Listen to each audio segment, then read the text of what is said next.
பள்ளி பெரியவர்களுக்கு 6ஆம் வகுப்பு படிக்கின்றேன். நான் இங்கு திருக்குறளை தலைப்பாக வைத்து பேச வந்துள்ளேன். திருக்குறள் எண் 611. அருமை உடைத்தென்று அசவாமை வேண்டும், பெருமை முயற்சி தரும், முயற்சியால் அரிய செயலும் வெற்றி. அந்த காலத்துல பண்டையர்கள் மதுரையை ஆட்சி செய்திருந்தாங்க பாண்டியர்கள். அப்பொழுது அவங்க சும்மா அந்த இடத்த மட்டும் ஆட்சி செய்யாம பக்கத்து நாட்கள் நாடு மேல போர் தொடுவாங்களாம்.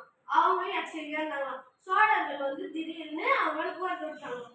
போர் நடந்துச்சான். அதுல பாண்டியர்கள் தோத்துட்டாங்களாம். அது தோத்தவங்க அந்த காலத்துல என்ன ஒரு தீர்ப்புனா, தோத்தவங்க ராஜா அவங்க தேவையான அமைச்சர்கள் நீதிபதிகளை கூட்டிட்டு வேற இடத்துக்கு போயிடுவாங்க. கூடவே தளபதிகளையும் கொண்டு போயிடுவாங்களாம். அதுமா போயிட்டு அவங்க சாதாரணமா வாழ்ந்தாங்க.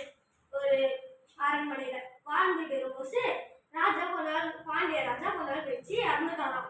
அதுல அமைச்சர்கள் தளபதிகள் எல்லாருமே கவலைப்பட்டாங்களாம். அது ஒரு தளபதி சொன்னாரா, நம்ம எதுக்கு கவலைப்படணும், அதான் நம்ம ராஜாவுடைய பையன் 2 வயது குழந்தை இருக்கிறார் அல்லவா, அவருக்கு முடிசூட்ட வேண்டுமா என்று பேசினாங்க. 2 வயதிலேயே முடிசூட்டினாங்களா வீரபாண்டியருக்கு. அதுமா அவர் வளர வளர தற்காப்பு கலைகள் போன்ற பயிற்சிகளை எடுத்துக்கொண்டு ஒரு மகாவீரன் போல அவரை வழிநடத்தினாங்களாம். நடத்திய பின்பு ஒரு நாள் ஒரு சபதம் எடுத்தாராம். நான் என் தாய்நாட்டை காப்பாற்றாம விட மாட்டேன் அப்படின்னு சொல்லிட்டு சபதம் எடுத்தாராம். அதுக்கப்புறமா ஒரு நாள் ஒரு தளபதி கிட்ட சொன்னாராம், நம்மளுடைய தாய்நாட்டை காப்பாற்றுறதுக்கு நேரம் வந்துடுச்சுன்னா. அவரும் ஆச்சரியமா பார்த்தாராம். என்ன சொல்றீங்கன்னு அவர் சொன்னாராம், சோழ நாடு மேல ஒரு நாடு போர் தொடுத்து இருக்கு.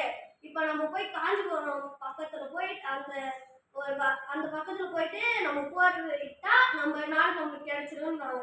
அதுமா வீரர்களெல்லாம் கூப்பிட்டாங்களாம். கூப்பிட்டு அவங்க கிட்ட இந்த விஷயத்த சொன்னாங்களாம்.